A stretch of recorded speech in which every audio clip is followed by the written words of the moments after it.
Wow. Okay. So we'll get started as a subcommittee. Now we have two wonderful members here, still looking for a Republican. But I think we'll go ahead and get started and call the first item. We have 7 items today. Item number 1 is SB 37 by Mr. Vidak.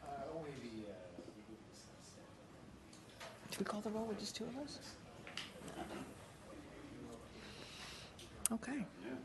Here goes Mr. Linder. Thank you. Now you have 3 wonderful members. 3 wonderful members. Okay. Go ahead. Madam Chair, members, in 2014, the legislature passed the Sustainable Groundwater Management Act, which requires locals to manage groundwater basins.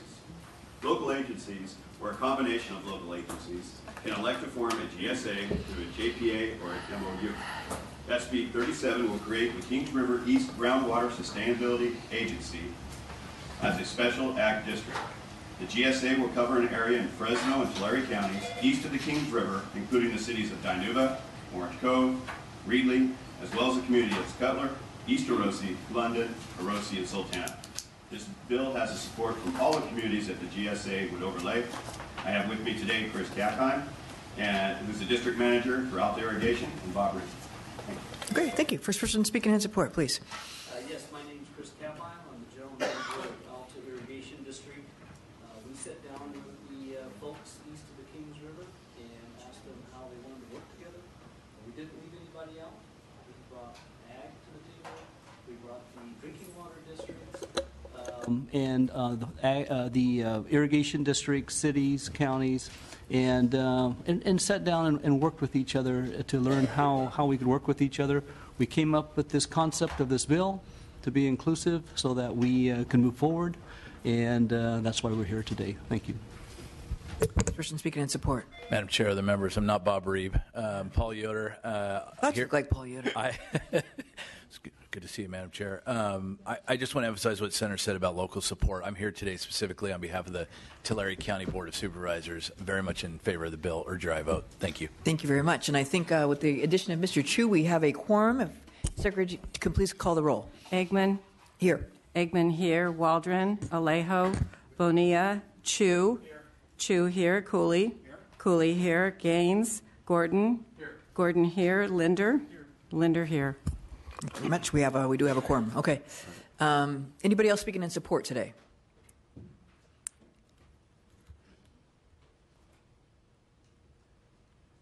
If we get that mic up over there.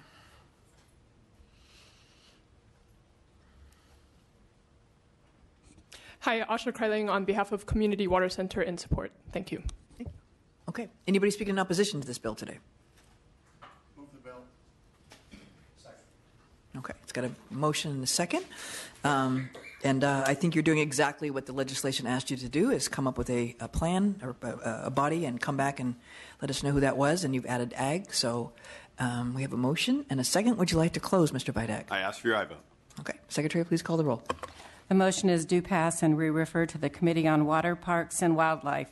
Eggman. Aye. Eggman, aye. Waldron. Alejo. Bonilla. Chu. Aye. Chu, aye. Cooley. Aye. Cooley, aye. Gaines. Gordon. Aye. Gordon, aye. Linder. Aye. Linder, aye. Bill's out. The bill's out 5-0. Thank you, Mr. Vidak. Next up, we have Senator Roth with SB 817, also with a due pass recommendation. Thank you, Madam Chair. Members, this is an issue that you've heard me discuss before. It involves the loss of vehicle license fee funding for California's 4 newest cities, and that loss occurred, as you may recall, in the 2011 budget. Prior to 1935, cities received funding from the state through property taxes on vehicles at various local rates. It was standardized, that fee, in 1935 at 2%. The fee was cut in 1998. The difference was backfilled by the general fund. There was then a swap, and the general fund money was substituted with property tax money. But through legislation, while that occurred, new cities were not provided for. So if you had a new city, there was no funding that flowed. This changed in 2006 when then Assemblyman Laird carried legislation that provided that if a new city incorporated, the new city would receive that additional funding through the vehicle license fee money. In 2011, this was cut. And unfortunately, the 4 newest cities in California depended on this vehicle license fee money. And in the case of one of them, Harupa Valley, just days, as I recall, after the incorporation, that city lost about 46% of its budget. So this bill corrects this inequity through the use of property tax, providing it to the 4 newest cities the same way every other city in the state of California is funded. Importantly, from a fiscal standpoint, this bill only addresses the inequity issue having to do with these 4 cities and does not provide for any future incorporations in the state of California. That public policy issue remains. So with that, unless you have questions, I'd respectfully ask for an aye vote. Got people speaking in support today? Madam Chair, members, Jason Gonsalves representing the cities of Eastville, Europa Valley, and Wildomar, the 3 newly incorporated cities 3 of the 4 that Senator Roth mentioned. The only thing I would add is on SB 89, the Midnight Rider, as we'll call it, that took away Europa Valley's funding 48 hours before their their ribbon cutting as a city. All cities lost the VLF funding. This does not restore the portion that all the other cities lost. It only restores the portion that was allocated for new incorporated cities. We respectfully request your aye vote. Thank you. Madam Chair, members, David Jones, on behalf of the City of Murrieta, we'd first like to thank the author for his perseverance on this issue, and we think it's a matter of equity that this funding should be restored as a matter of fairness, and we urge an aye vote. Thank you. Andrew Langley on behalf of the County of Riverside in support. Thank you. Dorothy Holzman with the California State Association of Counties, please to support. Pamela Miller with the California Association of Local Agency Formation Commissions, also pleased to support. Thank you. Anybody speaking in opposition to this bill today? Questions from the committee? Mr. Linder. I just want to thank the Senator.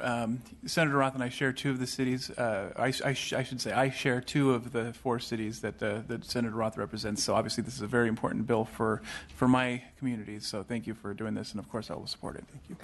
Mr. Cooley? Yeah, I just wanted to speak on behalf of these cities, the importance of this.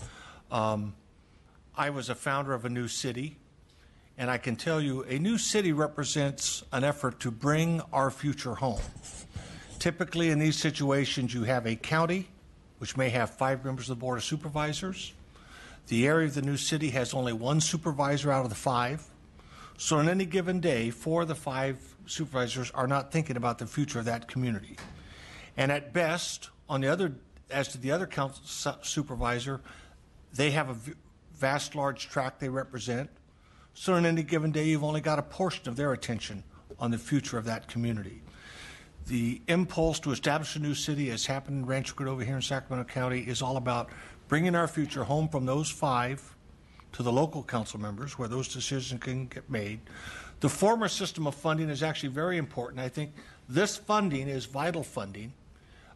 In my city, I know that when we formed our city, I went door to door prior to incorporation day to register voters and appealed to people in my city who are not yet registered voters that they should register, because by doing that, simply by registering to vote, they were going to improve the solvency of their new city, their home. And I actually think that that's a very commendable feature that was formerly a part of the law that is not included here. But this is definitely a bill about supporting communities' ability to bring their future home, to grow their future, to get 5 people in leadership who have the tools necessary to build a future. It is an outstanding bill, and I would be interested in offering a letter as the year proceeds. Thank you, Senator. Thank you. Anybody else? Would you care to close? Just respectfully ask your aye vote, Madam Chair. Okay. We don't have a motion yet. Second. Okay. All right. Senator Roth is ready to bring his future home. I'm not sure how you do with the governor, but we're glad to pass it along here. Secretary, please call the roll. The motion is due pass and we refer to the Committee on Appropriations. Eggman. Aye. Eggman, aye. Waldron. Alejo. Bonilla. Bonilla, aye. Chu. Chu, aye. Cooley. Aye. Cooley, aye. Gaines. Gordon. Gordon not voting. Linder. Linder, aye. The bill is out. That bill is out. Thank you, Madam Chair and members. Welcome. Bringing our future home. Yeah. Right now would be a time to make a motion to approve the consent calendar. I would move that we approve the consent calendar, including items 4, 5, 6, 8, 11, 12, 13, 14, bingo. Thank you, Mr. Rules. Secretary, please call the roll. Was there a second on that? Eggman. Aye. Eggman, aye. Waldron. Alejo. Bonilla. Bonilla, aye. Chu. Chu, aye. Cooley. Cooley, aye. Gaines. Gordon. Gordon, aye. Linder. Linder, aye. Okay, that is out. Mr. McGuire, you have 2 items before us today.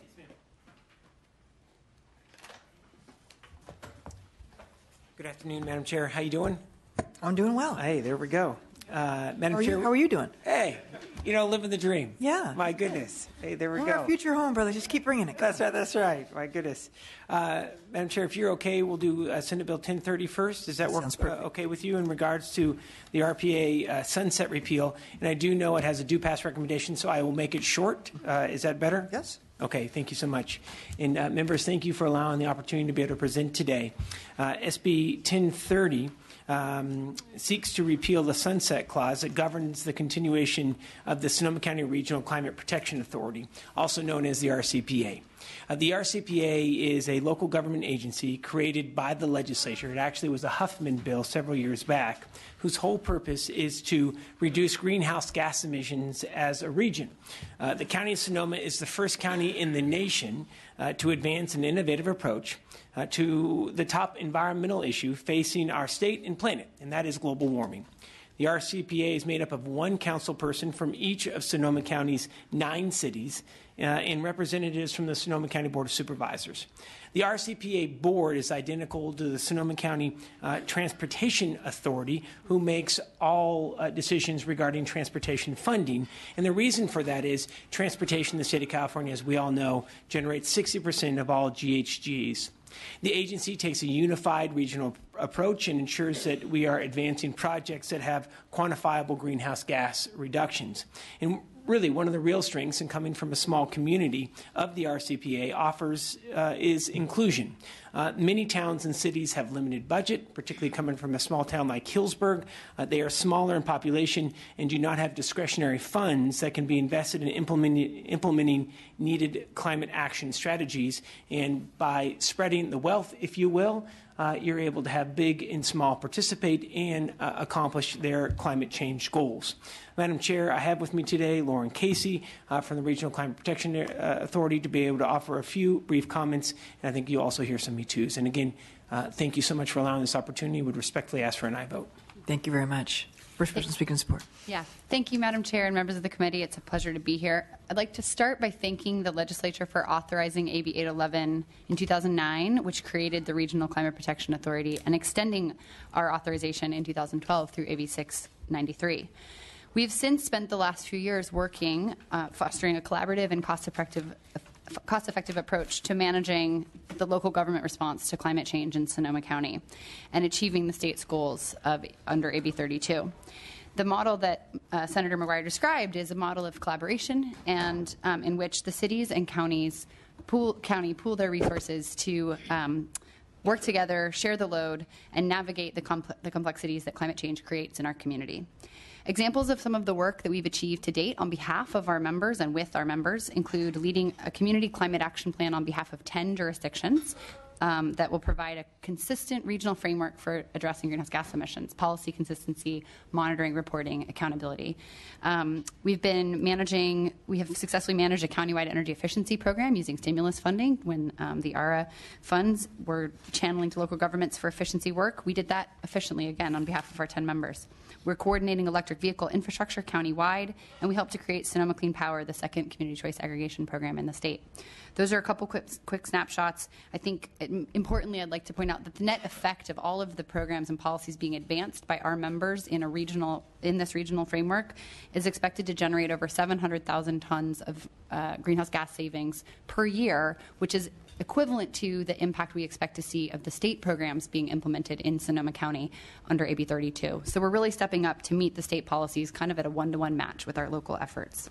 Again, the fundamental premise is to use an existing local government structure that includes all of our communities to help facilitate the coordinated response to climate and to provide consistent resources and information cost effectively to all of our residents through the jurisdictional members. We, as you know, the current sunset requirement was put in place when there was uncertainty about the need or value of this model for collaboration. And I think over the past 5 years, we have added significant demonstrated value to our local government partners and have worked exhaustively and extensively with Bay Area and state agencies on regional and statewide efforts as well. We've demonstrated prudent financial oversight with 5 years' worth of audited financials, and we've saved our small cities, in particular, a substantial amount of money by providing staffing and local expertise to them on climate change. So we're grateful for the consideration of this bill and would be happy to answer any questions that you may have. Thank you. Anyone else speaking in support today? Good afternoon. This is Yana Vasquez, Sierra Club, California. We're just here in support for the reasons stated by the author, but also by the individual who comes from the regional authority. And this is really a model that other cities are looking at. So by making it permanent, it's going to actually make sure that the state supports these type of collaboratives. Thank you. Madam Chair and other members, Paul Yoder on behalf of the Sonoma County Board of Supervisors in support of the bill. Very much. All right. Anybody speaking in opposition today? Anybody else in support? Did I see someone wanting to pop up in support?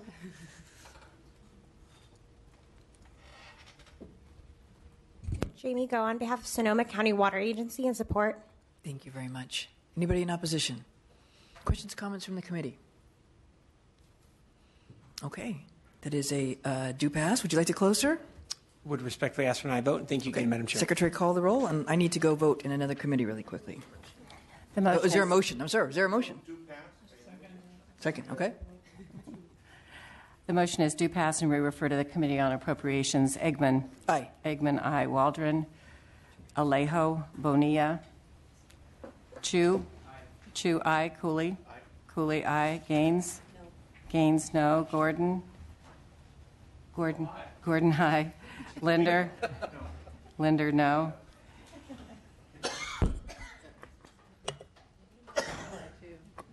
Bonilla, aye. That bill passes. Senator McGuire, we have item number 10, SB 1082. Thank you, Mr. Chair. And we'll also make this quick. And again, thank you so much for your patience today, members. I want to say thank you to the committee for all of their due diligence and hard work on the legislation and on the analysis. Ms. Dodge, good to see you. SB 1082 seeks to raise the threshold for non-bid contracts from $25,000 to $50,000 for the Sonoma County Agricultural Preservation and Open Space District. And this idea came from an amazing assemblyman. And you may know him, Assemblyman Gordon, in his bill, Assembly Bill 495. Hot dang, yeah, there we go. That bill gave the East Bay Regional Park District and the Mid-Peninsula Regional Open Space District the same increase in authority from $25,000 to $50,000, the amount for which they may enter into contracts without a formal bidding process. Since 2002, the Ag and Open Space District has been held to a $25,000 threshold for non-bid contracts. Given inflation and other increasing costs, we do believe it is time to raise the threshold for the Sonoma County Agency as well. In fact, the Board of Supervisors in the County of Sonoma recently voted to raise all department thresholds for up to $50,000 for non-bid contracts. So the legislation, quite frankly, will keep the Open Space District in line with all of the different departments. Just very brief background, the Ag and Open Space District was brought forward by voters. It has protected since the start of the agency 106,000 acres of parks and permanent open spaces to the benefit of the public. I have with me today Mary Dodge, who is the Administration and Fiscal Services Manager for the Ag and Open Space District, and of course the gentleman to my right representing Mr. Yoder, representing the Sonoma County Board of Supervisors. Thank you, Mr. Chair. Witnesses, please. Good afternoon. My name is Mary Dodge, Administrative and Fiscal Services Manager with the Sonoma County Agricultural Preservation and Open Space District. Thank you for the opportunity to testify in support of Senator McGuire's legislation, SB 1082. This bill will provide for efficiencies in how the district contracts for projects valued at under $50,000 and will provide for considerable administrative cost savings to the district by moving to the current threshold for a formal bid process from $25,000 to $50,000. The current limit of $25,000 was established through legislation more than 30 years ago in 1983. As inflation has eroded the buying power of the district since its creation in 1990, the district is contending with an ever-growing share of administrative costs and seeking for bids for relatively low-value contracts. In 2015, the district went through a formal bid process to award 5 professional services and supplies contracts with the value that fell within the $25,000 to $50,000 range. At an estimated average administrative cost of $7,360 per contract, these contracts cost the district $36,800. Avoiding a formal bid process for these types of contracts worth less than $50,000 will allow the district to complete projects more efficiently, reduce administrative costs, and staff time associated with the formal bidding process. We look forward to continuing to work with the Senator on this measure, and we respectfully request your aye vote on SB 1082. Thank you. Mr. Chairman, other members, Paul Yoder on behalf of the Sonoma County Board of Supervisors in support. Urge your aye vote. Thank you. Other witnesses in support? Dylan Gibbons with the California Special Districts Association, also in support. Any witnesses in opposition? Pleasure of the committee. Despite the fact this came out of a former Gordon bill, happy to move it forward. There we go. Thank you so much. Would you like to close? Would respectfully ask for the support of the committee. Thank you so much. Okay, roll call, please. Motion is due pass. Eggman, Waldron, Alejo, Bonilla. Bonilla, aye. Chu. Chu, aye. Cooley. Cooley, aye. Gaines. Gaines, aye. Gordon. Gordon, aye. Linder. Linder, aye. Thank you very much. That bill is out 6-0. We'll hold the roll open for the absent members. And Senator Bates, move to item number 15, SB 1436. Welcome.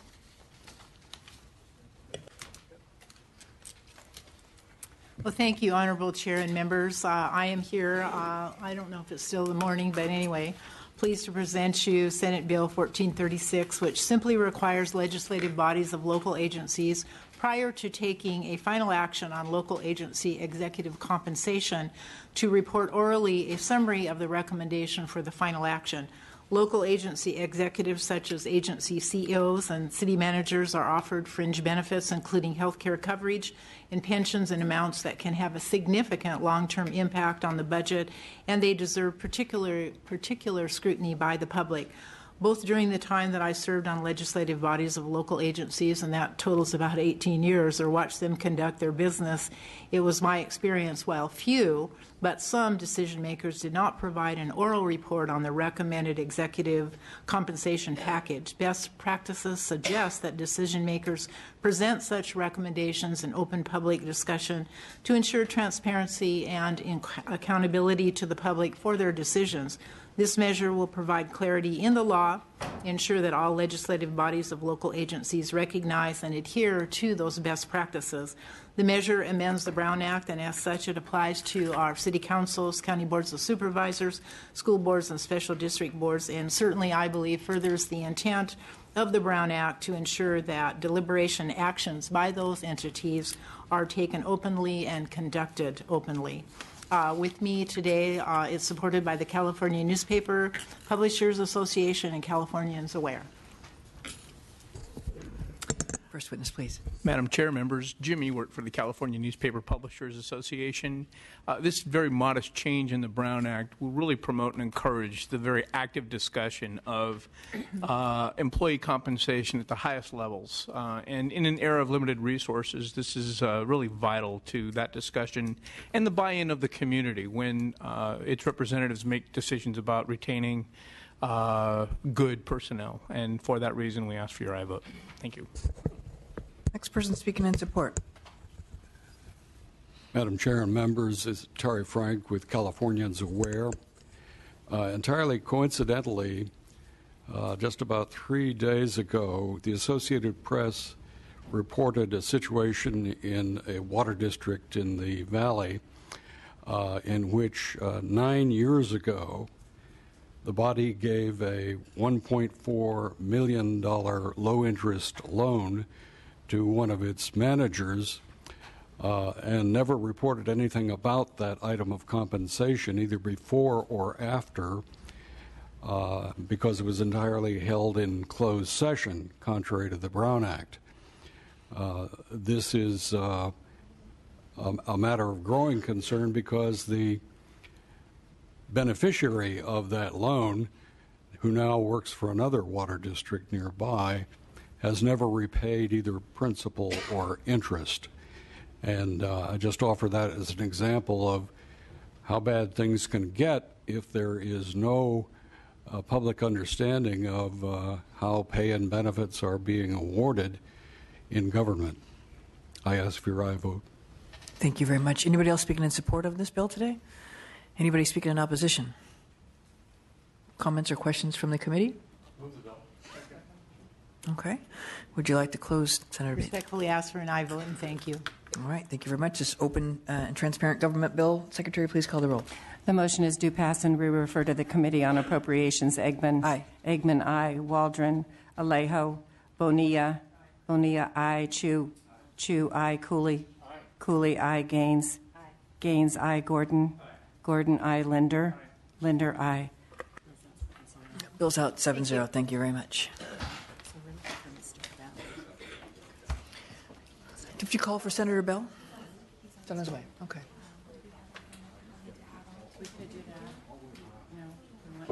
Okay. Sure. We'll do some add-ons while we have some members here. And It was actually. Item 1, Senate Bill 37. Waldron, Alejo, Bonilla. Bonilla, aye. Gaines. No. Vidak.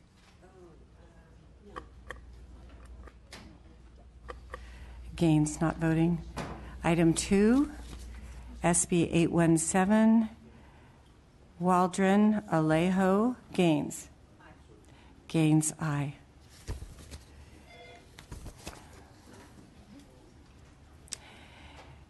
Consent, Gaines. Aye. Gaines, aye.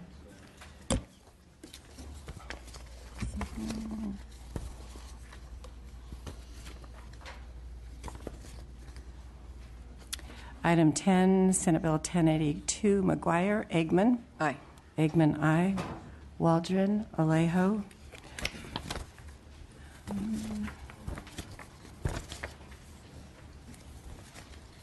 That's it for right now. Okay. So for now, next up we have Senator Bell. SB 909.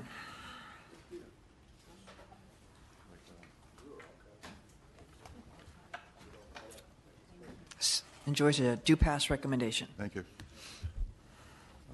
Thank you, and I'll be brief, Madam Chair and members. SB 909 is a bill that would allow special needs trust beneficiaries to participate in the property tax postponement program. Special needs trust is designed for beneficiaries who are disabled either physically or mentally.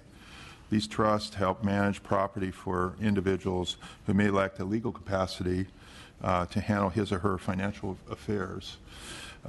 This postponement program allows low-income, senior, blind, disabled citizens to apply for deferral payments of property taxes on their principal residence. Once the home is sold, the deferred property taxes are paid from the sale value of the home. Under the current law, the controller can't accept property tax postponement applications for special needs trust because the trust is the technical owner of the property. Like, for example, I have a stepson. We have a trust for him. And, you know, it was created to apply to his needs after we pass on. You know, so if something happened and he retained some of our property, this bill might apply to him at that point. I hope I don't have that happen for a while, but we all go with sometimes. There's always some time that we will reach that point in time in our lives. So we want to have a situation with a disabled person who's otherwise eligible for property tax postponement, and they may not be able to benefit to the program and be forced to move from their homes because they are not able to defer their tax burden. The law, SB 909, would clarify that beneficiaries of special needs trust who meet all other criteria for participation are eligible to apply for the tax postponement program. I know as parents we have a lot of families who are aging, I'd say. Parents of developmentally disabled people in California that worry about this immensely, and I think this would provide them with some security for their family members after they pass on, and I urge and I vote. Thank you. Thank you. Somebody speaking in support today. My name is Garnetta Annabelle, and I'm an estate administrator for Santa Clara County Public Administrative Guardian's Office. I serve as the administrator of the estates for the developmentally disabled adults, for brain injured, mentally ill, and disabled citizens who the court has found cannot manage their affairs. And sometimes the good intentions of a grandparent or parent to set up a special needs trust, the individual who's that beneficiary, they're disabled, and those resources diminish over time. So they have not only the financial difficulty that they cannot earn income because of their disabilities, but also the funds that the parent or grandparent had set aside are diminishing. So this program and the proposal, I thank Jim very much for bringing it forward, would enable them to qualify. There's concern expressed that it would be a financial burden, and as the report says, it's negligible. In Santa Clara County, we have about 7 individuals who have special needs trusts that own real property.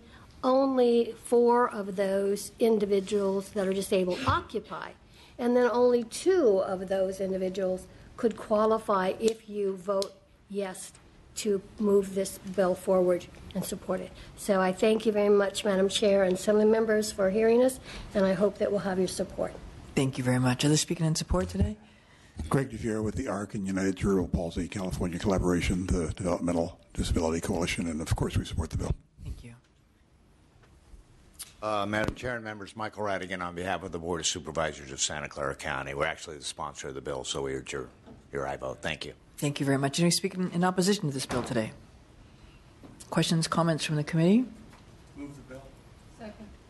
Okay. Bill's been moved and seconded, and Senator Bell, I think you just add one more group that was probably inadvertently left out into this program that already exists, and it has a due pass recommendation. Secretary, please call the roll.